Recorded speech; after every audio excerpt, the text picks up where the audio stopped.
In the heart of New York City, a sea of humans and aliens gathered beneath the towering spires of the United Nations building.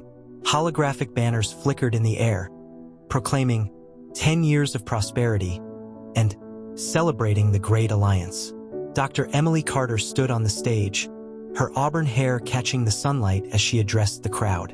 "A decade ago, we welcomed our friends from the stars," she said, gesturing to Ambassador Zalthor, whose iridescent scales shimmered as he nodded graciously. "Together, we've made unprecedented strides in technology, medicine, and clean energy." As applause erupted, Emily's smile faltered slightly. Something had been nagging at her for months: inconsistencies in the data, subtle changes in atmospheric composition that didn't align with the promised benefits of alien tech.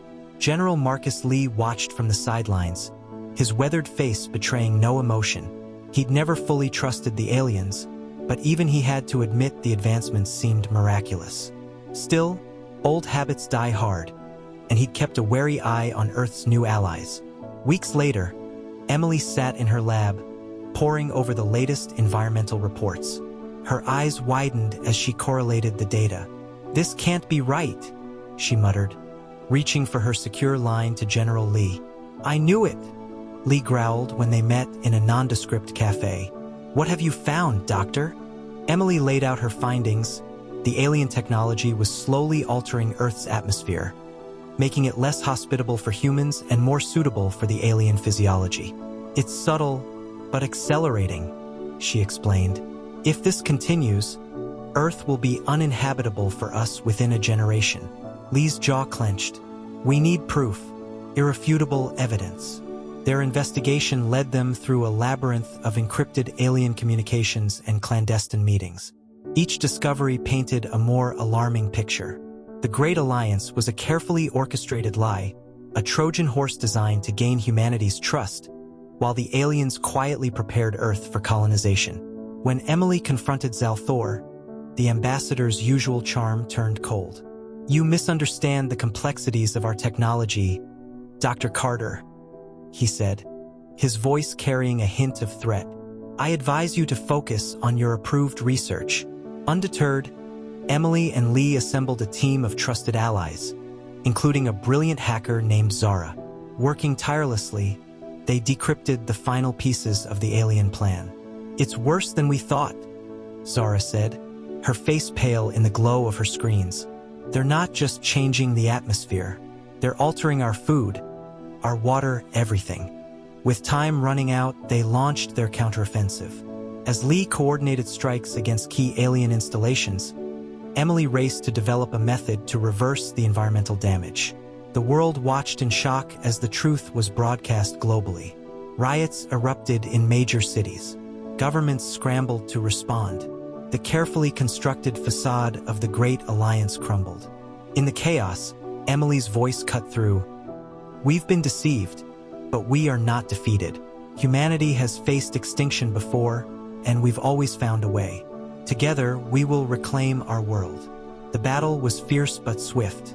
Caught off guard by the unified human response, the aliens retreated, their plans in shambles. In the aftermath, as the dust settled on a forever changed Earth, Emily and Lee stood before the United Nations once more. This time, there were no alien ambassadors, no grandiose promises of galactic friendship. "We've learned a hard lesson," Emily said, her voice carrying to every corner of the globe. "But we've also rediscovered our strength, our ingenuity, and our unity. As we rebuild, we do so with open eyes and cautious hearts, ready to forge our own path among the stars." As she spoke, the first ships of Earth's new defense fleet rose into the sky, a testament to human resilience and a warning to any who might again attempt to deceive them. The big lie had failed, and humanity emerged stronger, wiser, and more united than ever before. In the months following the exposure of the Great Alliance lie, Earth underwent a radical transformation. Cities once adorned with alien-human cooperation symbols were now draped in the colors of a united Earth. The global mood was a mix of anger, determination, and cautious hope. Dr. Emily Carter found herself at the forefront of Earth's recovery efforts. Her days were filled with endless meetings, coordinating teams of scientists working to reverse the environmental damage caused by alien technology. Nights were spent in her lab, poring over data and running simulations. One evening, as she stared at a holographic model of Earth's atmosphere, General Lee entered her lab. "You look like you could use some coffee, Doctor," he said, placing a steaming cup beside her. Emily smiled wearily. "Thanks, Marcus. Any news from the UN Security Council?" Lee nodded grimly. "They've approved the expansion of our space defense program. We're fast-tracking the development of our own interstellar fleet. And the alien tech we've seized? Being studied carefully. We're not taking any chances this time." As they discussed the latest developments, a notification flashed on Emily's screen. Her eyes widened as she read the message.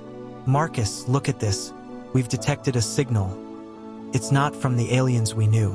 It's coming from a different part of the galaxy." Lee leaned in, his brow furrowed. "Friend or foe?" Emily shook her head. "I don't know, but it's clear they know about us and what happened here." The discovery of the new signal sent ripples through the global community. Humanity found itself at a crossroads: retreat into isolation or cautiously reach out to the stars once more. In a historic UN session, broadcast to every corner of the globe, world leaders debated the path forward. Emily and Lee were called to testify, sharing their experiences and insights. Emily stood before the assembly, her voice steady as she addressed the world's representatives. "We've been deceived once, but that doesn't mean we should close ourselves off from the universe. We must move forward with caution, strength, and wisdom. Let's use this opportunity to redefine our place in the cosmos." As debates raged and decisions were made, humanity began to carve out its new identity as a galactic civilization. Earth's first true interstellar ships were launched, crewed by a diverse team of explorers, scientists, and diplomats. Their mission: to seek out other civilizations, establish genuine alliances, and ensure Earth's security. Meanwhile, on Earth, recovery efforts continued. Emily's team made breakthrough after breakthrough, gradually restoring the planet's ecological balance. Cities were redesigned with sustainability at their core, incorporating the best of human ingenuity and carefully vetted alien technology. General Lee oversaw the implementation of a new global defense system, coordinating with militaries worldwide to create a unified protection grid for Earth. As Earth approached the 5-year anniversary of the aliens' departure, a sense of pride and accomplishment permeated the global consciousness. Humanity had not only survived a nearly catastrophic deception, but had emerged stronger and more united. In a small, quiet ceremony, Emily and Lee stood with a group of key individuals who had been instrumental in uncovering the truth. They raised a toast not just to their victory, but to the future they were building. Emily looked up at the stars, visible now through the clearer skies of a healing Earth. "We're ready now," she said softly. "Whatever's out there, we'll face it together." As if in response, a light streaked across the sky, Earth's latest exploration vessel, embarking on a mission to the source of the mysterious signal. A new chapter in human history had begun, one written by a species that had learned the value of truth, unity, and resilience in the face of cosmic deception.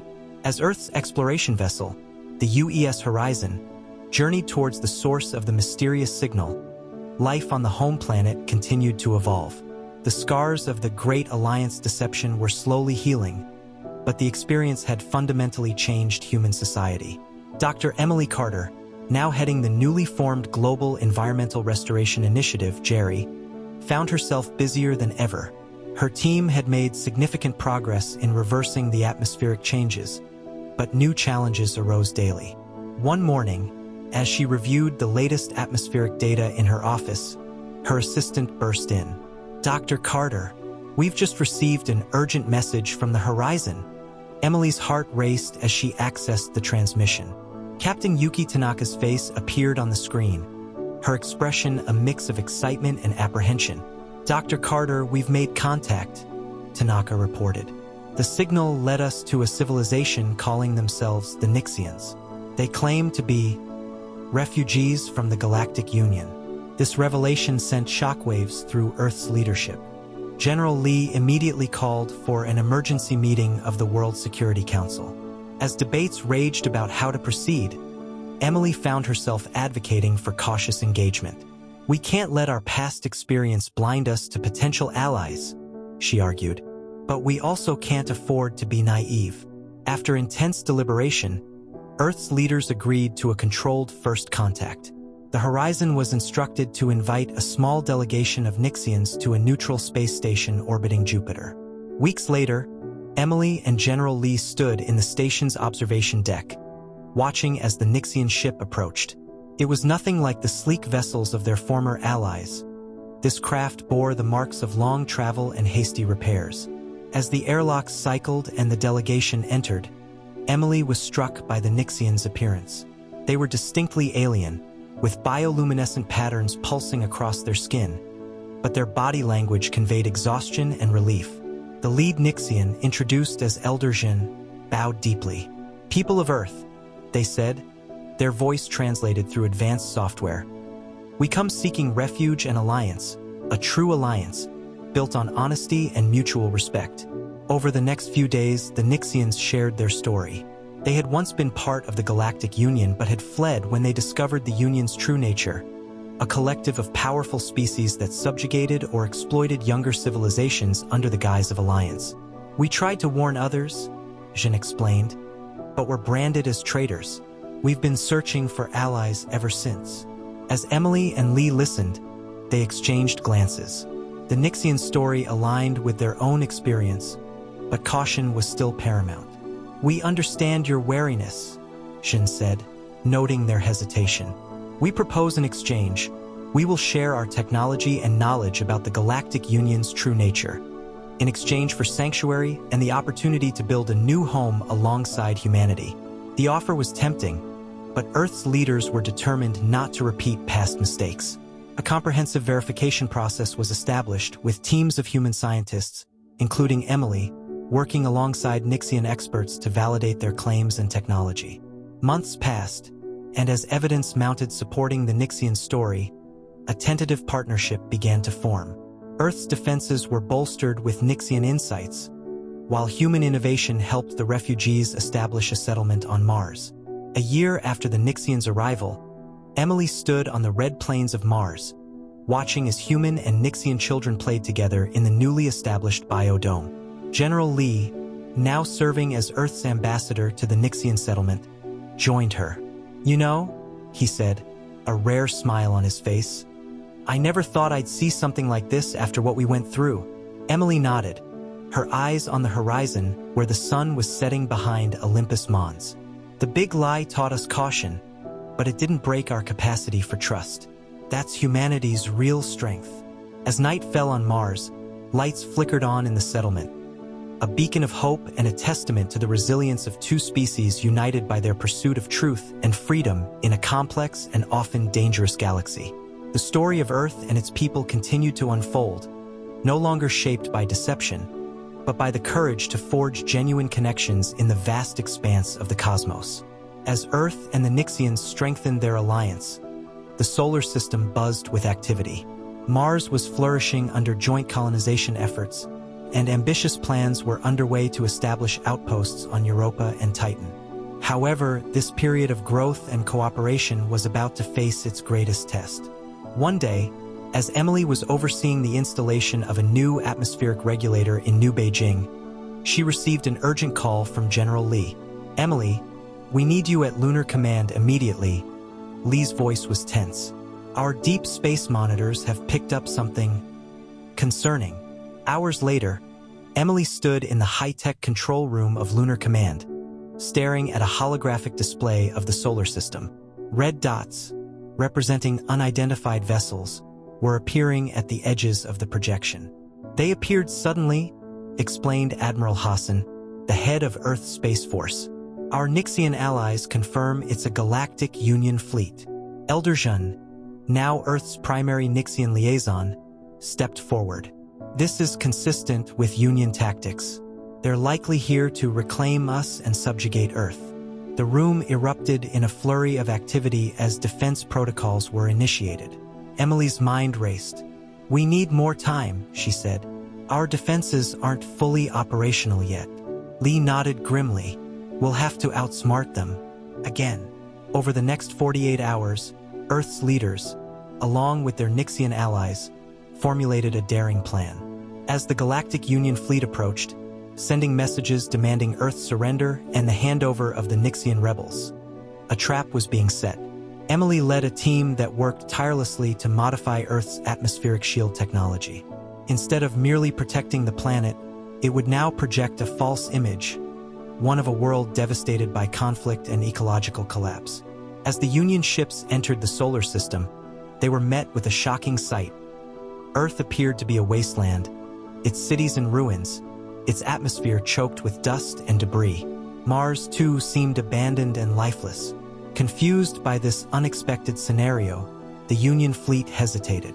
Taking advantage of their uncertainty, a joint Earth-Nixian task force launched a surprise attack from hidden bases on the dark side of the Moon and within the rings of Saturn. The battle was intense but brief. Caught off guard and outmaneuvered, the Union fleet was forced to retreat, but not before Earth's forces managed to capture one of their command ships. In the aftermath, as the solar system's inhabitants breathed a collective sigh of relief, Emily and Lee found themselves aboard the captured Union vessel, sifting through its databases. "This is incredible," Emily murmured, her eyes wide as she scanned the information.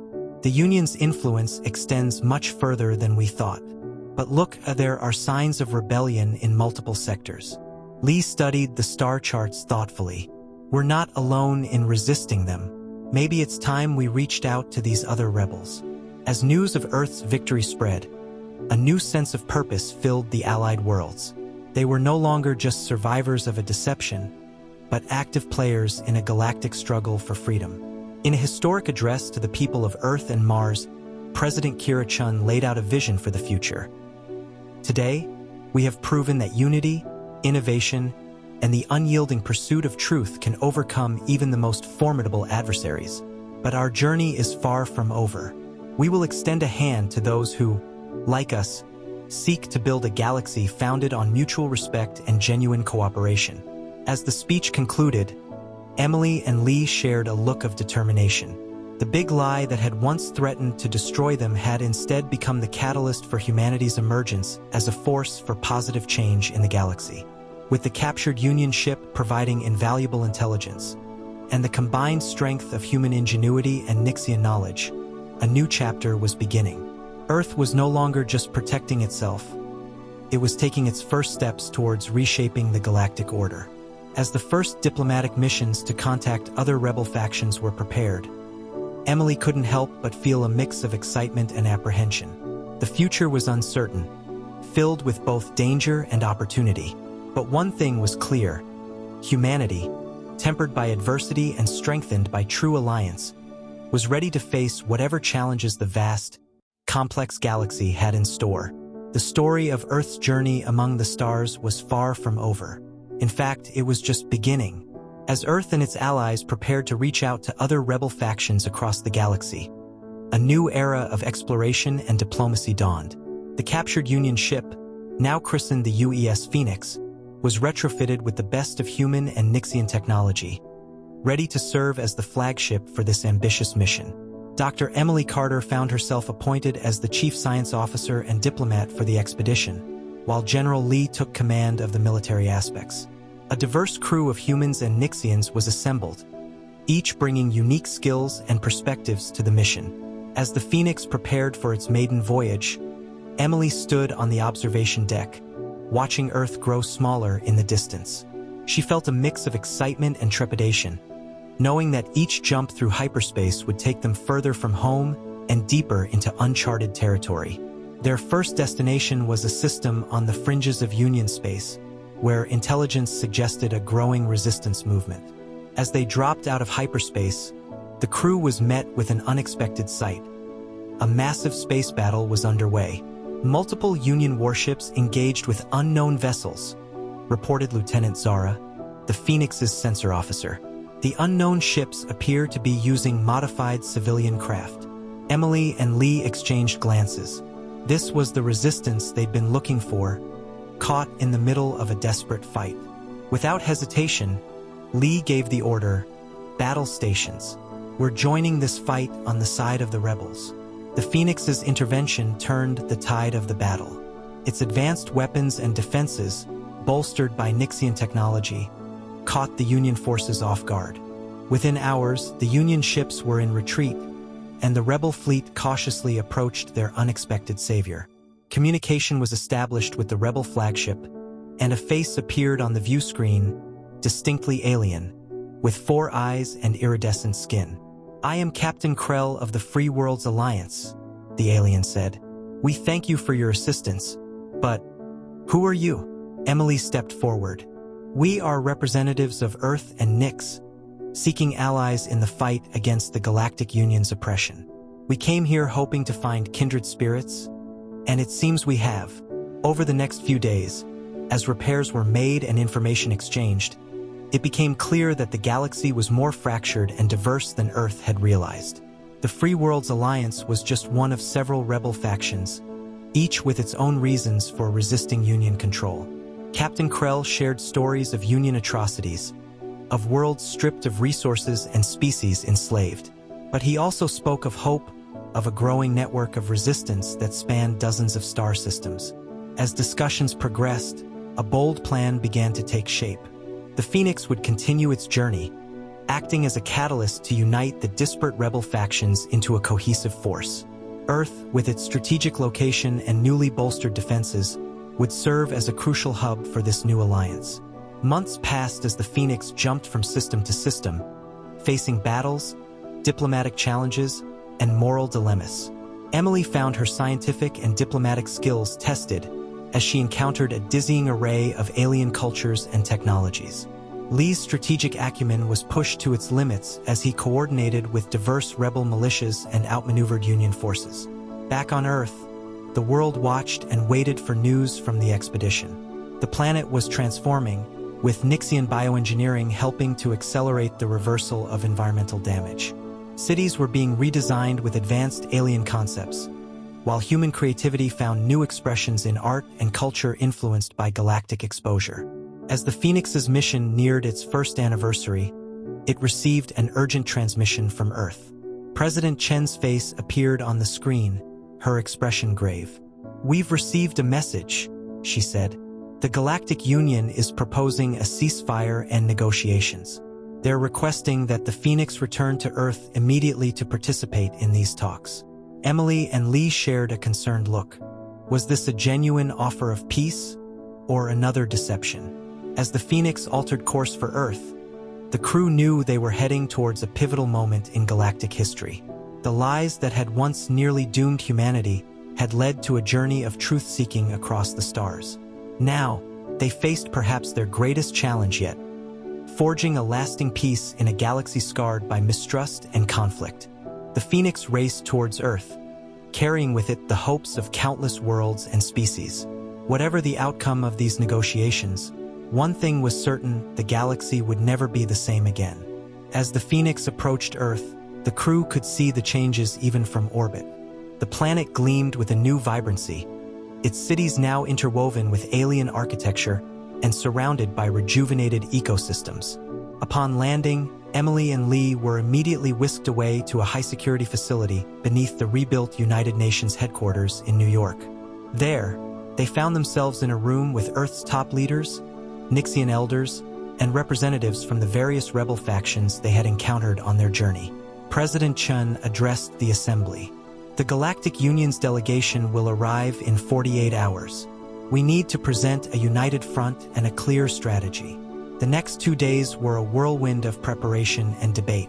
Emily found herself working around the clock, synthesizing the knowledge gained from their expedition to formulate negotiation strategies.